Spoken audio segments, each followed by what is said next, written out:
ખરાબ હવામાનને કારણે કેટલીક ફ્લાઇટ પ્રભાવિત થઈ છે। મુંબઈ અને દિલ્હીની ફ્લાઇટ વડોદરા ડાયવર્ટ કરવામાં આવી છે। એર ઇન્ડિયાની ફ્લાઇટ નંબર AI 2975 દિલ્હીથી મુંબઈ જતી હતી। ખરાબ હવામાનના કારણે ફ્લાઇટ પરત વડોદરા પહોંચી છે। વડોદરાથી મુંબઈ જતી Indigo airlines flight number 6E5060 પરત ફરી છે। ત્યારે મુંબઈના ખરાબ હવામાનના કારણે હવામાં ચક્કર મારી બંને ફ્લાઇટ વડોદરા ફરી છે। મુસાફરો માટે વૈકલ્પિક ફ્લાઇટ અથવા અન્ય વ્યવસ્થા પણ હાથ ધરવામાં આવશે। રાજ્યમાં વરસાદની સ્થિતિને લઈને હવામાન વિભાગે મહત્વપૂર્ણ આગાહી કરી છે। હાલ વેલમાર્ક લો પ્રેશર 2 ટ્રફ સક્રિય છે। ત્યારે આ સક્રિય લો પ્રેશર અને ટ્રફ સિસ્ટમના કારણે કેટલાક વિસ્તારોમાં ભારે વરસાદની શક્યતા છે અને હજુ પણ આગામી સમયમાં ભારે વરસાદ વરસી શકે છે।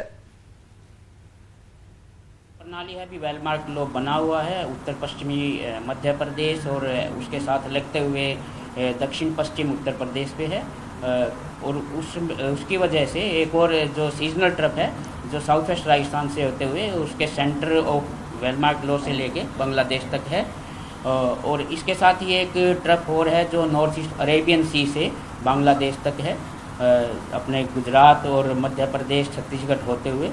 इसके साथ एक ऑफशोर ट्रफ है अभी जो साउथ गुजरात से लेके सेंट्रल केरला तक है। અરબી સમુદ્ર તરફથી સક્રિય સિસ્ટમ અને બે ટ્રફની અસરના કારણે દક્ષિણ ગુજરાત અને સૌરાષ્ટ્રના કેટલાક વિસ્તારોમાં ભારે વરસાદની પરિસ્થિતિ છે। ત્યારે આજે નવસારી, વલસાડ, ડાંગ, દમણ અને દાદરાનગર હવેલી માટે ઓરેન્જ એલર્ટ જાહેર કરવામાં આવ્યું છે, જ્યારે અન્ય કેટલાક જિલ્લાઓમાં યલો એલર્ટ આપવામાં આવ્યું છે। इनके प्रभाव से हम उम्मीद करते हैं कि अगले 2 दिन तक तो यहाँ जो गुजरात राज्य है उसमें कई स्थानों पर से लेकर अधिकांश स्थानों पर गुजरात क्षेत्र में खासकर दक्षिण गुजरात क्षेत्र में बारिश की संभावना है। सौराष्ट्र में भी कुछ एक स्थानों पर बारिश की संभावना है और आज जो हमने ऑरेंज अलर्ट रखा है आज के लिए साउथ गुजरात रीजन जिसमें कि खासकर अपना नवसारी, वलसाड, दमन, दादर नगर हवेली और डांग में है। इसके साथ सूरत में भी येलो अलर्ट रखा है आज के लिए हैवी भारी बारिश का। सूरत में है, साथ में ताप्ती में और नर्मदा, छोटा उदयपुर, दाहोद रखा है हमने, पंचमहल और साबरकांठा तक, साबरकांठा, अरावली, महिसागर। तो क्योंकि ये वेलमार्क लो अभी मध्य प्रदेश पे है इनके प्रभाव से यहाँ पे इक्का दुक्का स्थानों पर भारी बारिश हो सकती है और जो बहुत भारी बारिश है वो साउथ गुजरात तक सीमित है। कल हमने आज सौराष्ट्र कच्छ में भी हमने येलो अलर्ट रखा है जिसमें कि भावनगर और अमरेली जिले रखा गया है। જો કે આવતીકાલથી રાજ્યમાં વરસાદનું પ્રમાણ ધીમે ધીમે ઘટવાની સંભાવના છે। 9 જુલાઈ બાદ માત્ર ઝરમર વરસાદ નોંધાશે। कल के बाद एक्टिविटी थोड़ी कम हो जाएगी और डे 3 से कोई भारी बारिश की संभावना नहीं है। डे 3 से डे 7 कुछ स्थानों पर हल्की से मध्यम बारिश हो सकती है। તો અત્યાર સુધી રાજ્યમાં સરેરાશ વરસાદમાં 6% ઘટ નોંધાઈ છે। સૌરાષ્ટ્ર કચ્છમાં સામાન્ય કરતા 18% ઓછો વરસાદ થયો છે, જ્યારે દક્ષિણ ગુજરાતમાં સામાન્ય કરતા 5% વધુ વરસાદ નોંધાયો છે। 1 जून से लेके अभी तक की तो हमारा जो सौराष्ट्र कच्छ में है जो उसमें -18% बारिश कम हुई है, मतलब 18% कम हुई है नॉर्मल से, -18% है। और अगर गुजरात रीजन की बात करें तो नॉर्मल से 4% ज़्यादा है, मतलब नॉर्मल में है। ओवरऑल अगर हम देखते हैं तो -6% कम हुई है गुजरात राज्य में ओवरऑल अभी तक जो मानसून सीजन की है। તો સુરતમાં ઉધના ભાજપ કાર્યાલય ખાતે ફૂડ પેકેટ તૈયાર કરવામાં આવ્યા છે। પૂરની સ્થિતિમાં અસરગ્રસ્તોને મદદરૂપ થવા માટે ફૂડ પેકેટ તૈયાર કરાયા। તો પૂરી, શાક, પાણીની બોટલની 5000 કીટ તૈયાર કરાઈ છે। તો ભાજપના કાર્યકરો ફૂડ પેકેટ બનાવવાની કામગીરીમાં જોડાઈ ગયા છે।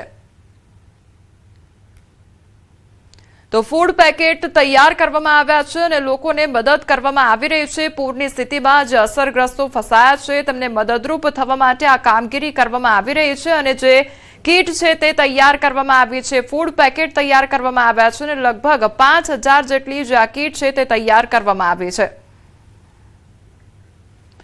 આવતીકાલે મુખ્યમંત્રી સુરતમાં નિરીક્ષણ કરવા ખાતે પહોંચશે ત્યારે મુખ્યમંત્રીની સુરત મુલાકાત પહેલા તાબડતોબ બેઠક પણ બોલાવવામાં આવી છે।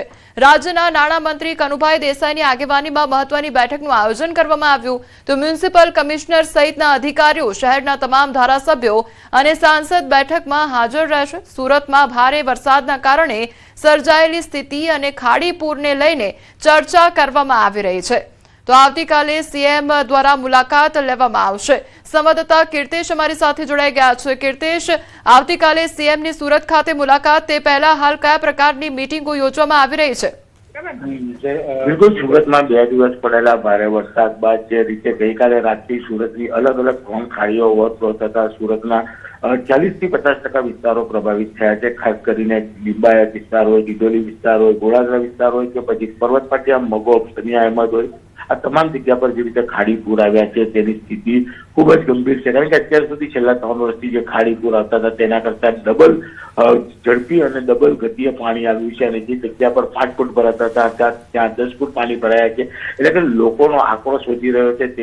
તેની સામે સુરતના પ્રભારી કહી શકાય એવા કનુભાઈ દેસાઈ કે જેઓ સુરત પહોંચ્યા છે અને તમામ ધારાસભ્ય, તમામ એમપી અને મહાનગરપાલિકાના ઉચ્ચ અધિકારીઓ સાથે પોલીસ કમિશનર, કલેક્ટર અને મનપા કમિશનર સાથેની એક બેઠકનો દોર શરૂ થયો છે। કારણ કે આવતીકાલે આ બાબતે ગુજરાતના સીએમ સુરતની મુલાકાત લે તેવી શક્યતાઓ છે। તેને લઈને અત્યારે કયા પ્રકારની કામગીરી કરવામાં આવી રહી છે, આ જે ખાડી પૂર છે તેનો કાયમી નિકાલ શું અને કયા પ્રકારની રેસ્ક્યુની કામગીરી છે, કયા પ્રકારની મદદ મળી રહી છે અને આ પાણી ક્યારે ઓસરે તેને લઈને હવે આ મીટિંગમાં ચર્ચાઓ થઈ રહી છે। ખાસ કરીને હજુ પણ 2 દિવસ સુધી ખાડી પૂર ઉતરે નહીં તેવી શક્યતાઓ દેખાઈ રહી છે, જેને લઈને લોકોનો આક્રોશ ફૂટી નીકળ્યો છે અને લોકોના આક્રોશનો ભોગ તંત્ર અને સરકારને ના બનવું પડ્યું, જેને લઈને તાબડતોબ આ મીટિંગ બોલાવવામાં આવી છે અને આ સંકલન મીટિંગમાં તમામ મુદ્દાઓ પર ઝીણવટભરી ચર્ચા થઈ રહી છે અને ત્યારબાદ આ તમામ બાબતોની જાણકારી ગુજરાતના સીએમ ભૂપેન્દ્ર પટેલને જાણ કરવામાં આવશે અને ભૂપેન્દ્ર પટેલ આવતીકાલે સુરત પહોંચી અસરગ્રસ્ત વિસ્તારોની મુલાકાત લે તેવી શક્યતાઓ વ્યક્ત કરવામાં આવી રહી છે। જી કીર્તેશ, સમગ્ર માહિતી બદલ આપનો આભાર। સુરતના બારડોલીમાં પૂરની સ્થિતિ જોવા મળી રહી છે। મીંઢોળા નદીના પાણી નજીકના વિસ્તારમાં ફરી વળ્યા છે તો મીંઢોળા નદી ગાંડીતુર બનતા બારડોલીના નીચાણવાળા વિસ્તારો જળમગ્ન બની ગયા છે। તલાવડી વિસ્તારના 50 થી વધુ ઘરોમાં પાણી ભરાઈ ગયા તો તમામને સલામત સ્થળે ખસેડી લેવા તંત્ર કામે લાગ્યું છે। ભારે વરસાદને લઈને ઉકાઈ ડેમ બાદ ડોસવાડા ડેમમાં પણ પાણીની આવક વધી ગઈ છે।